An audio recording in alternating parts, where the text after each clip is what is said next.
ایک ایک عورت کے پاس ایک وفادار اور فرمانبردار کتا تھا، اور وہ اتنا وفادار تھا کہ وہ عورت اکثر شاپنگ کرنے اپنے بچے کو گھر سلا کر کتے کے حوالے کر جاتی تھی، اور وہ کتا اس عورت کی غیر موجودگی میں بچے کا خیال رکھتا تھا۔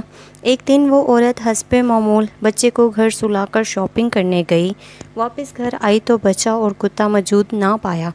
اسی اثنا میں کتا ایک چارپائی کے نیچے سے خوفناک حالت میں برآمد ہوا۔ منہ اور جسم خون سے بھرا ہوا تھا، جیسے ابھی کوئی تازہ کسی جاندار کو کھایا ہو۔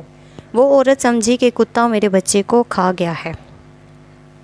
اس نے غصے سے ڈنڈا اٹھایا اور کتے کو مار ڈالا۔ اب اس نے اپنے بچے کے بچے کچے اجزاء ڈھونڈنے کی کوشش کی تو دیکھا چارپائی کے نیچے فرش خون سے بھرا ہوا تھا، اور پیمپر کے ٹکڑے نظر آئے، اور ساتھ ہی ایک بھرا سانپ خون سے لت پت مرا ہوا تھا۔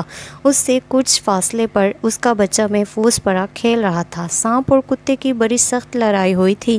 بچے کو سانپ سے بچانے کے لیے کتے نے سانپ کو مار ڈالا تھا۔ اب اس عورت کے سمجھنے کی دیر تھی، مگر وہ عورت بے صبری، جلد بازی، غلط فہمی اور غصے سے اپنے وفادار کتے سے ہاتھ دھو بیٹھی تھی۔ حالات کا جائزہ لینے سے پہلے ہم کتنی بار لوگوں کو سخت الفاظ میں پرکھتے ہیں اور بغیر تصدیق کے ان کے بارے میں جھوٹ پھیلاتے ہیں۔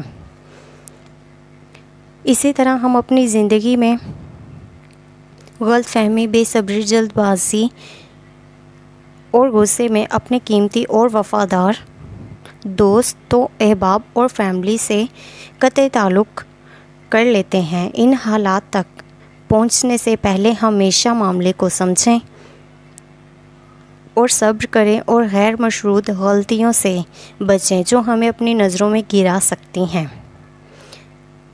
ذرا سوچیے گا۔ اچھی کہانیوں کے لیے سبسکرائب کریں۔